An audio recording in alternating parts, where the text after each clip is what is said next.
Philosophical Thoughts 99. First and Second Things.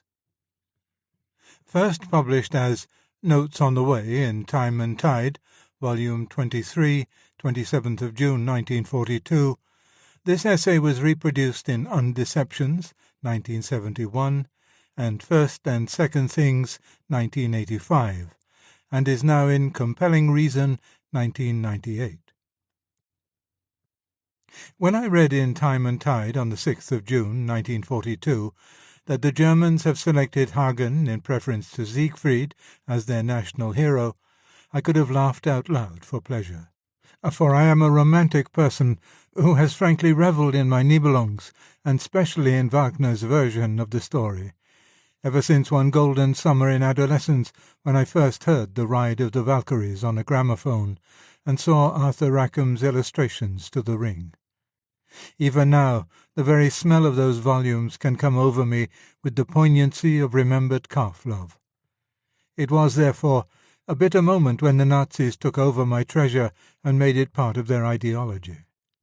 But now all is well. They have proved unable to digest it.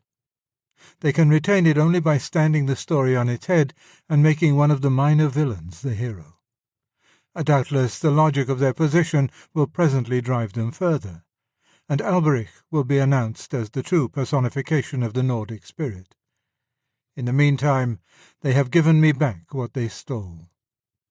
The mention of the Nordic spirit reminds me that their attempted appropriation of the ring is only one instance of their larger attempt to appropriate the Nordic as a whole, and this larger attempt is equally ridiculous. What business have people who call might right to say they are worshippers of Odin? The whole point about Norse religion was that it alone of all mythologies told men to serve gods who were admittedly fighting with their backs to the wall and would certainly be defeated in the end. "I am off to die with Odin," said the rover in Stevenson's fable, thus proving that Stevenson understood something about the Nordic spirit which Germany has never been able to understand at all. The gods will fall. The wisdom of Odin, the humorous courage of Thor was something of a Yorkshireman, and the beauty of Balder will all be smashed eventually by the realpolitik of the stupid giants and misshapen trolls. But that does not in the least alter the allegiance of any free man. Hence, as we should expect, real Germanic poetry is all about heroic stands and fighting against hopeless odds. At this stage it occurred to me that I had stumbled on a rather remarkable paradox. How is it that the only people in Europe who have tried to revive their pre-Christian mythology as a living faith should also be the people that shows itself incapable of understanding that mythology in its very rudiments? The retrogression would, in any case, be deplorable, just as it would be deplorable if a full-grown man reverted to the ethos of his preparatory school. But you would expect him at least to get the no-sneaking rule right, and to be quite clear that new boys ought not to put their hands in their pockets. To sacrifice the greater good for the less, and then not to get the lesser good after all, that is the surprising folly. To sell one's birthright for a mess of mythology, and then to get the mythology all wrong, how did they do it?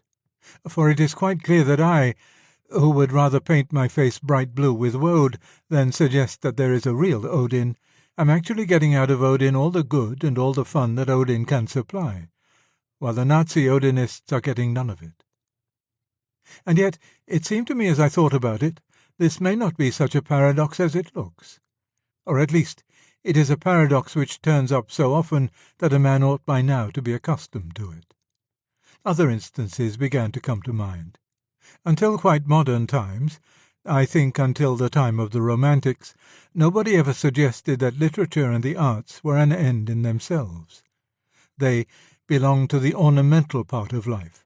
They provided innocent diversion, or else they refined our manners, or incited us to virtue, or glorified the gods. The great music had been written for masses, the great pictures painted to fill up a space on the wall of a noble patron's dining room, or to kindle devotion in a church.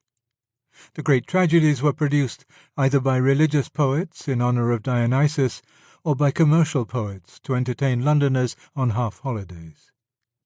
It was only in the 19th century that we became aware of the full dignity of art. We began to take it seriously, as the Nazis take mythology seriously. But the result seems to have been a dislocation of the aesthetic life, in which little is left us but high-minded works which fewer and fewer people want to read or hear or see, and popular works of which both those who make them and those who enjoy them are half ashamed. Just like the Nazis, by valuing too highly a real but subordinate good, we have come near to losing that good itself. The longer I looked into it, the more I came to suspect that I was perceiving a universal law. On cause mieux quand on ne dit pas causons. The woman who makes a dog the centre of her life loses, in the end, not only her human usefulness and dignity, but even the proper pleasure of dog-keeping. The man who makes alcohol his chief good loses not only his job, but his palate, and all power of enjoying the earlier and only pleasurable levels of intoxication. It is a glorious thing to feel for a moment or two that the whole meaning of the universe is summed up in one woman. Glorious, so long as other duties and pleasures keep tearing you away from her. But clear the decks, and so arrange your life, it is sometimes feasible, that you will have nothing to do but contemplate her, and what happens? Of course this law has been discovered before, but it will stand rediscovery. It may be stated as follows. Every preference of a small good to a great, or a partial good to a total good, involves the loss of the small or partial good for which the sacrifice was made. Apparently the world is made that way. If Esau really got the pottage in return for his birthright, Genesis 25, then Esau was a lucky exception. You can't get second things by putting them first. You can get second things only by putting first things first. From which it would follow that the question, what things are first, is of concern not only to philosophers, but to everyone. It is impossible, in this context, not to inquire what our own civilization has been putting first for the last 30 years. And the answer is plain. It has been putting itself first.